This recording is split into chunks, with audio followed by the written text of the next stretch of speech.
I started helping people release the emotional baggage or the emotional weight that stays in the cells that changes the way you think. And once you do that, you actually create new neural pathways. And so from my perspective, I was like, great, in 15 minutes, we can clear a thought pattern or an emotional experience that you had that's been stuck with your body for the last 40 years.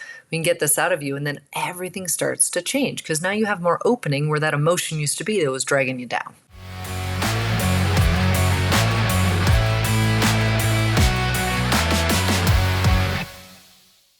Hello, and welcome to the Mindset and Self-Mastery Show. I'm your host, Nick McGowan. Today on the show, we have Annie Yatch. Annie, how you doing today? Hey, I'm great. I'm so happy to be here. Yeah, same. I get in trouble every once in a while having conversations with people, and I look up and I'm like, damn, we should have just recorded like 20 minutes ago. And yet again, there's one of those conversations. But I also feel weird, like instantly recording, because I've had a few people when they jump on, they're like, are you recording already? We're having a good conversation. I'm like, how jarring would that be? So I'm glad that we're recording. I'm glad that you're here. I appreciate the work that you're doing. And I've been excited about this conversation as well. So why don't you get us started? Tell us what you do for a living and what's one thing most people don't know about you. It's maybe a little odd or bizarre. Sure. Odd or bizarre. I was run over by a golf cart when I was a kid, and I also got a tattoo when I was 36. And I am a leadership coach. I've been coaching leadership for about 15 years.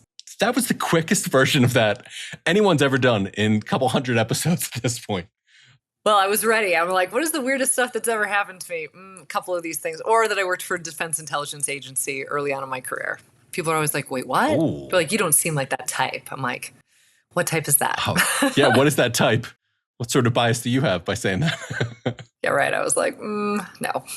You rattled those things off really quick. And the one that stood out to me was the getting run over by a golf cart. And yes. I would assume 36, getting a tattoo, you had fought it for a long time or somebody told you no or whatever. A lot of us have tattoos, but not everybody gets ran over by a golf cart. I was actually one of those. I got ran over by a golf cart too. Stop, you did not. So yes, please tell me your story. Well, here's the thing that we have to discuss about this then, because everyone's like, how did this happen? How did you not see the golf cart coming? How did you not hear the sound when they back up and it's like beep, beep, beep? I'm like, I think that was just an indicator of how like unaware I was as a young kid, because I was very hyper-focused on like getting a ball out of my bag in the back of the cart, and I didn't even hear the beeping, and before I knew it, like the cart was on my ankle. It was a disaster. And all I can recall of that moment was my mom was like, Annie, if you cry about this, we're not going to be able to finish the game of golf. And I was like, I'm pretty certain there's something wrong with my leg. We should probably address this. But I'm sure there are a lot of connotations you can read from that of childhood. Oh, yeah, sure.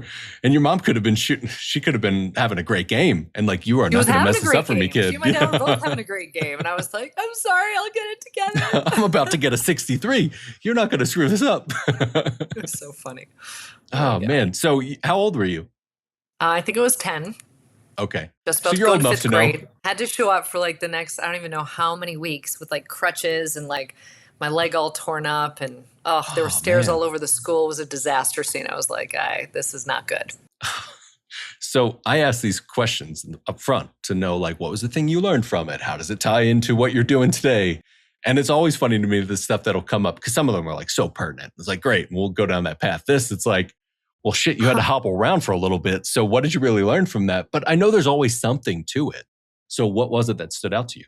When as I reflect on it now that I'm an older, wiser, allegedly person, I would probably tell you that was like a microcosm of my life at the time, right? It was like, I'm not that self-aware. I was trying to do what I thought would be best for my family. I was sucking it up, not crying so that everybody else could have a fun time. It was just sort of a learned behavior, conditioned response.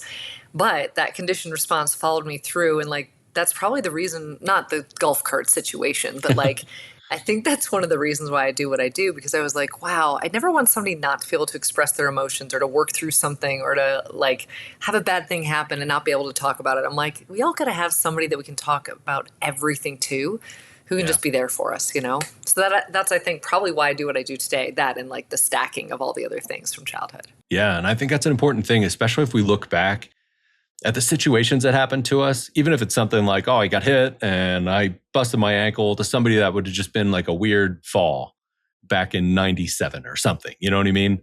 But there's always something to it that stands out make some effect or some change to us. But I appreciate that you brought up the stacking thing. I know we've all heard it. The amount of times people have talked about atomic habits or all the different things that like get to surface level of that, but not to put it into a practical use. Where I love the amount of stacking I do throughout each day, that's a subconscious thing, but I'm aware of it. So you brought up a couple things, not only the stacking, but the self-awareness. This isn't the thing that most of us have, especially as a 10-year-old. I was actually 13 when I got ran over by it, but I was doing a dumb 13-year-old thing. So it was my fault. And we don't know what to do or what not to do, what to look for, et cetera. But I think there's stuff that changes then. Like you get hit at that moment and think, well, I don't want to do it. Like somebody playing a baseball game and it's like an 11-year-old, they get smacked in the face with a baseball. That changes the way that they handle relationships and everything else.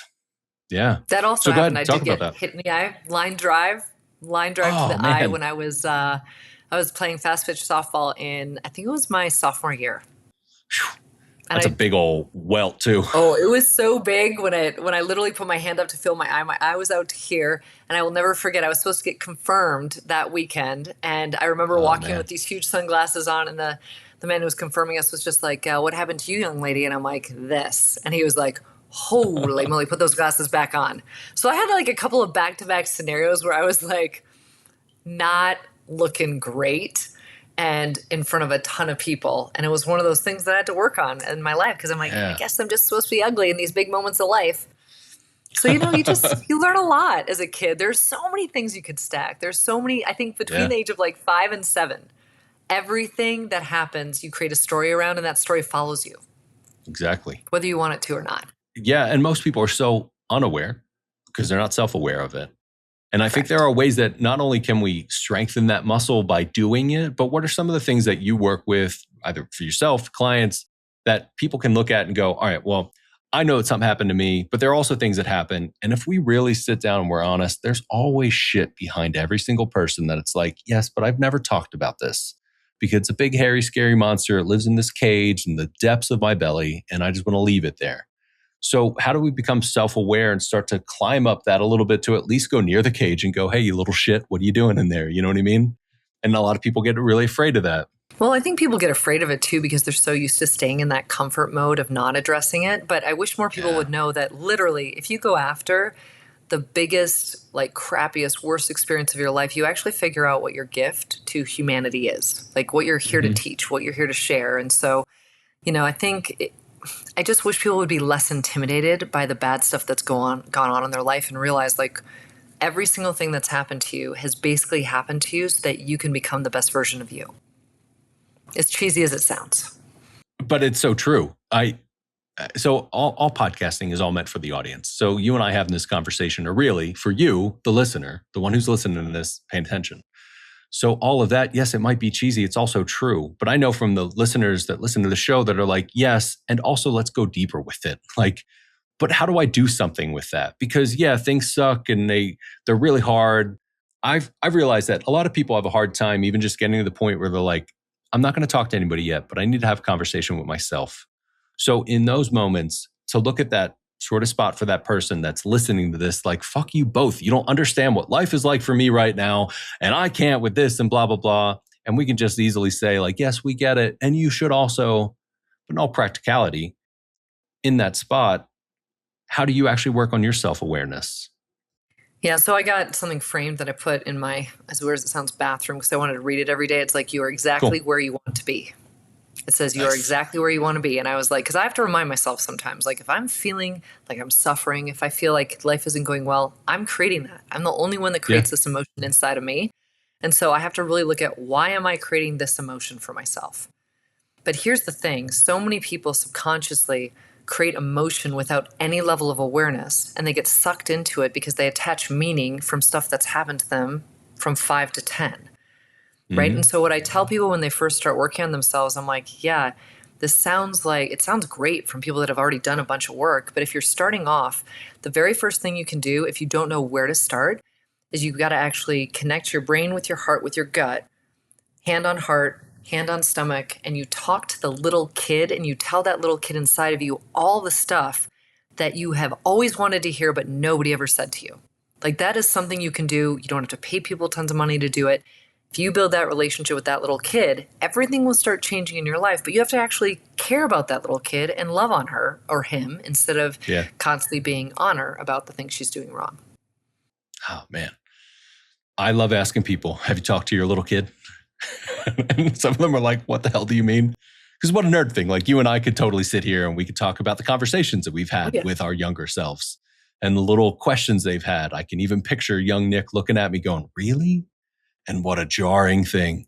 But to some people that don't understand that that's an easy thing for them to do, I'm bringing it up like this because there are a lot of people, and I have conversations with people, prospects and other people on the show, et cetera, that are like, but I don't want to go through all the stuff of having to sit down and talk to somebody and all these things.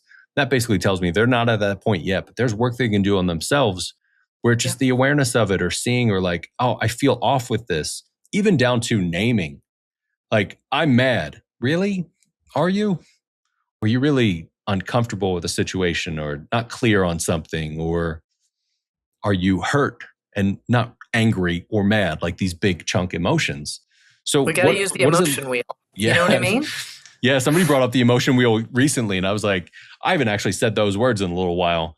And most people don't remember the emotion wheel. I think some people remember like the weird little doll where they'd be like, tell me where it hurts sort of thing, or like what happened. I guess that's a certain case of people too. But being able to understand that self-awareness from that person, like let's think of the person who's in corporate or they're trying to figure out like, I feel off in my relationship and simultaneously off in my business and just off in all the things that I do. I know the ways that I look at the self-awareness, but what do you look at for that person? Like if it was a friend of yours and they're like, what's something I do right now? Like what the fuck can I do tonight? You know? Well, what I have most people do is I'll say, okay, let's look at the lowest point of your life. Because what I like to do is I like to compare the lowest point with the highest point and look for this, like the cycles that your brain gets stuck in that you don't know how to get yourself out of. So, if anybody ever calls me and they're like, hey, I'm stuck, I don't know what to do, this doesn't feel right, I'm like, okay, so where are you creating suffering in your life? And we'll talk about the different teams that person has. And I'm like, if there's suffering, it's because there's a part of the subconscious that's lying to you. You think it's true. It's actually not. And so I'll ask the question, what do I want to be true instead? Because again, right, like you can stay in the suffering, you can stay in the shit, but if you ask yourself, what do I want to be true instead? And you actually write that down and then you start living into what you wrote down, it will change the game. I always hated when people were like, oh, you should like feel gratitude and get into gratitude for yourself. I'm like, most of us can't get to gratitude because we're still in the muck. It's a long haul. Yep. Long haul. But the only thing that can get me out of that is to be like, okay, I have to own my reality. And I also have to be like, what do I want to be true? And if I can't answer that question, it's really hard to move. Yeah. We've talked about childhood and we're both on the same page. I think everything, if not maybe everything comes from childhood trauma. That's why, like I say that to people, even like almost everything. In all reality, I believe it's actually everything. Like there's nothing I've come across that hasn't stemmed back to childhood in some sort of way. And even as we get into our 40s and older, it's like we see it within other people. The interesting thing with the self-awareness of all of it is that muscle continues to grow. But as people can look at that thing of, all right, well, here's what I really want, here's where I was, et cetera, that takes a level of being unbiased and stepping outside of yourself. And I think this is where trauma enters the picture. Because there can be stuff that literally stops us. Like we can't get to that point because our bodies and our minds and even our souls in certain ways won't let us get to that until we process through that. So how do you work with people at that point to be able to go, all right, there's clearly something that's deeper here. That's not just we can figure out where you're at. We can look at it, position differently, align with it and move on. How do you actually get into the deeper work so that somatically that trauma is out of their cells? So a lot of people are really afraid to do somatic work and they're afraid of these big emotions. And so I went and did a big training in Hawaii on, it's like 185 generational lineage, ancient Hawaiian healing techniques. And I did it because I'm like, I want to find the fastest way to get somebody out of the muck, right? And so what I found is if you can clear the emotional baggage of what someone's feeling in the moment and you do it in an easy, sexy way, almost always that person will be like, I don't know what you just did, but I feel better and I like this.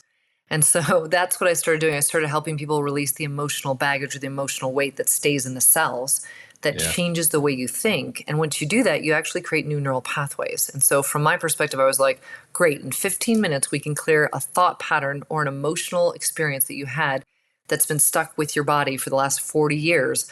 We can get this out of you, and then everything starts to change because now you have more opening where that emotion used to be that was dragging you down.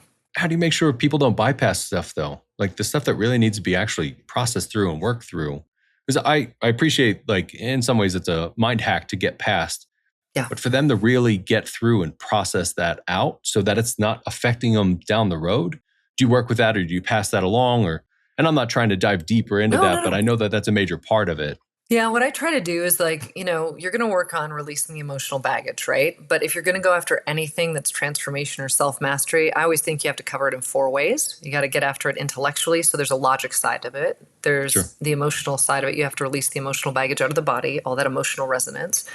Then you've got to boost the neurochemistry, because if you don't boost the neurochemistry of the person, they're not going to be able to build new neural pathways, right? Mm-hmm. So there's a whole piece to this of we have to increase your body's natural ability to create serotonin, oxytocin, dopamine, so that it can take you to that next level of neuroplasticity. And then the last piece is you got to physically do some things to change up the habits, the routines, the way of acting, so that all 4 things can work together. So I think that's where maybe I'm a little bit different than most people, because I find most people do the intellectual work, they do the emotional work, but I'm like, what about the somatic work? What about, the neurochemistry, right? Because if you have low neurochemistry, you can't always boost yourself out of really difficult scenarios. And it's not breath work, right? Breath work is not always the answer. Yes. Oh my God. Well, I hear from people at times like, you can't just mindset your way through life. I'm like, I fucking know. Listen to the show. Like, what do you mean? Like, this is a piece of it. It's a component. But I'm glad you brought that up, because if we really think of us now, you and I are talking, people are listening. I'm sure we can assume we're mostly all human. So let's just start there. We have an organic being and we are breathing, we're looking, we're doing the things we're doing. And there are a lot of unconscious and subconscious things that are happening to us. But if we start to look at these pieces of how we actually take these and start to do them for ourselves, how we change these things, etc., everybody has their own threshold where they can handle and not handle. So that depth, I get it. I also get annoyed by it at times where it's like, but we're missing all the different pieces that actually make this thing up. And at the same time, there's some people that can only handle pieces. True. Likely on the opposite side, I'm trying to be nice about this, but there are coaches that are fucking hurting people. There are people that are just spewing bad information and hurting. I appreciate that you look at the holistic side of it. I really don't think there's any other way to look at it. Even if you're aware of other pieces, like give you an example. I had a conversation with somebody the other day. I do podcasting, black and white. This is what I do. I help people in the podcasting world. They help people in the speaking world, and we do some overlap, etc. But we joked about how different businesses will kind of try to push at each other. This is what I do. Same deal with this. Like the body, the being, all of these layers have to work in tandem. But we often get stuck at like, what do we feel? Like we feel this right now, but we don't understand that our body has these trauma bits and literal memories within ourselves to be able to remove it out of that. Yeah. I'm assuming that the people you tend to work with tend to be more often at least aware of that, aware of there's pieces to that, etc. Well, I think some of them are, but so many people come to me, I think, and they're like, I work with a lot of CEOs and sort of industry leaders, and a lot of them don't realize that their way of being that they've been in has attracted their business in a certain way. It's attracted their team in a certain way. Like they're basically playing out on their team all of their different trauma patterns and being completely not realizing that, right? And so what I try to explain at the beginning of the process is I'm like, when you do this work, people will get blown out of your life. Team members will have to leave. Other new team members will come on that are in more of a vibrational mix to you. So I'm like, this isn't easy stuff. But if you really want to go after it, like there are levels here and layers here that you can't even comprehend when you start. I don't think. I mean, I wasn't prepared for it when I started 15, 17 years ago. I was like, oh my God, it's an onion. Yeah, exactly. And those different layers show up differently to different people at different times and contexts and all of that, which is so interesting. So something I've talked about a lot of different times and that literally fucking rocked my world a few years ago. Actually put me into an existential crisis and folded me inside and back out again. Was an incredible thing that I learned about our subconscious winning strategy that we develop as little kids, like formative years. Same deal, the stuff that we're talking about. we develop these strategies that say, this is how you win. This is how you stay safe or loved. And then you ultimately get to a point where it's not going to get you any further. I realized that At the basically ceiling. 39 years old. I was like, I can't get any further doing this. But what do you mean? Everything I've done in the past is not going to help me get any further else. And the folding happened. That can be a fucking rough concept for people to grasp. One of my favorite things is when people ask me, well, what if everything has to change? And I feel like a weird sadist because I'm like, yes, what if? What if everything has to change? What if everybody has to go away? Yeah. But some people, it's really hard for them. So the people listen to the show, it's hard for them as well. Mm-hmm. It's also one of those things they're aware of that's the thing. So let's talk about that for a minute. If somebody's in a spot, let's say corporate wise, let's not go down the relationship wise, let's just say corporate. Somebody's in a spot where they're like, the business isn't going to go any further. I hear that I have to change to be able to do this, but what if everything has to change? How do you approach that with those people? So usually people will ask me like point blank when they start working with me, they're like, what is going to change? Like, what should I be expecting in this process? And I'm like, well, first lesson. If you have any expectations of this process, you will be wrong. So it might be good for us to be like, I have no expectations. I'm going to show up. I'm very like loving, but I'm very fierce with people. So I'm always saying like, I'm going to say this in a loving way, but I want you to hear it from someone where nobody else usually says this stuff to you. I'm like, I have to say it in an unfiltered way. And I've had people's subconsciouses be so upset they've tried to fire me the next day. And it's so fun to watch because I'm like, your subconscious is hating me right now. It's thinking these things. Yeah. And they're like, what? How do you know this? So usually it's like when somebody is so worried about change, if you can show them that you can see and feel what their subconscious is doing to them, then they understand. They're like, oh, she gets it. She can see it. And then I think it makes them more comfortable with the fact that we're going to go after this the way we're going to go after us. Because we don't have time. Like in my world, I'm like, we don't have time to waste not being authentically awesome in our genius levels, going after the world the way we want to go after the world. So I'm a little bit fearless around that. I just don't mind. I'm like, if you don't like how I'm saying it, or if you don't like me, that's okay. I'm not your flavor. And there are a bunch of people lining up who want this. Likewise with me. So I totally get it. Like, great.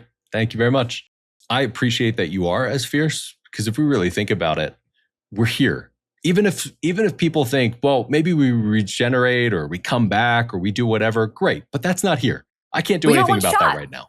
We have one shot. So, correct. I believe in that. But even if we don't, if we have multiple shots, it's still not this shot. So let's take this shot and do what we want. And if we're here, most of us are playing in the system. System tells us go to college, get a job, have kids, get married, do these things, blah, blah, blah, blah, blah. And some people, it's perfect for them. Like they're ideal for it. Other people, it is not. And they're trying to fight within that. So why wouldn't we do this? And I think the work that you're doing is really helping people figure out not only what they're doing within the position they're in, but what their calling is and how that looks and how that works within the position. Because you should be that wherever you are, however you are, it is you. So in those senses, when you're working with those people and they're asking, well, what expectations should I come into this? It makes sense. They're coming from an organization. Like, what are the KPIs in the sense of like, what should I be looking for? Yeah, that's of course where we want to get to. And that I bring up because that's part of the system. So I appreciate that you're able to say, all right, cool. All of that needs to shut the fuck up and go away.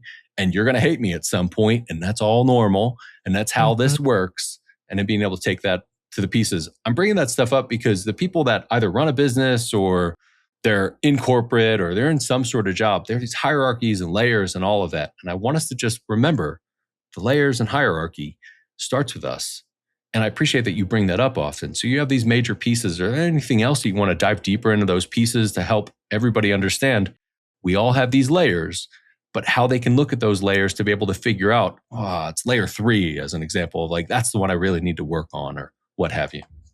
Well, I think, once you've done some of that inner child work and you talk to that little kid within, it's very helpful if you go and look at your relationship with your parents, right? As everybody knows, like the relationship with your parent is going to dictate so much because, you might have an overcritical mother. And because of that, you decided that you couldn't trust women, right? There are so many layers to the relationship. So if you're listening and you're like, gosh, where do I start? Start first by talking to that little kid inside of you, saying all the things you've always wanted to hear. Then go from there to looking at the story of your mom and to be like, well, what did I collude with her on? Like, what did I agree with her on? And then what did I rebel against? Because that's going to give you a pretty good understanding of what you're going to be triggered by in your workplace life or your personal life. Then from there, you can always go into your dad and be like, okay, what did I like about my dad? What didn't I like about my dad? And then what of my dad is showing up in my daily life? Because with parents in general, you will always collude with a parent or you will rebel against a parent, whatever their personality is. And so it's just cool to know, like, oh, wow, I get triggered because my mom was like this to me and I'm pulling that from my childhood, right? Like, we got to start with the basics and then work our way out from there. Yeah, that's a beautiful way to put it. And I think along that lines, for the people that are on their path towards self-mastery, what's that one piece of advice you'd give to them? Self-mastery for me is really about understanding your emotions, understanding the wave of your emotions, and being able to get yourself to neutral faster than you ever have. So one of the things I'll tell clients that I work with is I'll be like, listen, this is not about removing this forever from your brain. This is about making your response time to get yourself out of the muck faster and faster and faster until eventually it's not days and weeks that you're in the muck. It's like 15 minutes and then you're like, oh, I'm out of it. This is silly. This is where I've been. Oh my gosh, I have so much love for this version of me. It's going to be great. But I think we can just complete on that and be good to go. So that's, I think, what I would say about self-mastery, right? You have to know how your emotions are controlling your life and then learning how to manage them. Yeah, absolutely. The awareness of it is the important part. Like, if we're not aware of it, how can we know there are things to do of that? So with those people that are trying to figure out, how do I just become more self-aware? Do you have a little bit of things that you say to somebody like, here's a thing you can test each day to make yourself a little bit more aware? Yep. What I have people do is I have them track their emotions. So like for a couple of days, you wake up and you're like, oh, I felt sad today. Why? I don't know. I felt angry at this moment. Why? Because I think I was upset about this one thing. If they go through and they try to figure out the why for every emotion, it helps them be much more aware of like, oh my gosh, I'm doing this to myself. Why am I doing this? It becomes very real that this is not an external thing. People are not doing things to you. You are literally creating every single feeling. And if you can start owning that you're doing it, then you can start owning how to change it. Love that. I set you up for that one. I knew where we were going. Totally did. Thank you. You're welcome. So awesome. It's been such a blast having you on today. I appreciate you being with us. Before I let you go, where can people find you and where can they connect with you? Sure. You can find me on TikTok. It's Annie Unlocks You. Or you can find me on Instagram, which is reinventionxo.annie. And I always respond to all my DMs, all my messages personally. It's not an AI bot doing it. So if you want to get to know me or you want me to get to know you, please reach out. Awesome. And thank you for the clarity that it's not just going to be a whole bunch of AI Annie slop or something. No, I love people. I love learning about them. I love helping them reveal things. I'm like, it's no fun if it's like an AI bot doing all the work. Who wants to do that? Agreed. Let's just be human. Please. On that, Annie, it's been awesome. I appreciate you being here with us. Thank you. Thank you so much. This was great.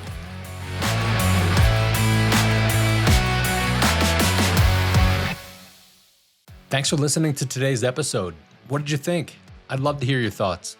If you enjoyed the episode, please jump over to Apple Podcasts, YouTube, or wherever you consume podcasts, and subscribe, rate, and leave a 5-star review.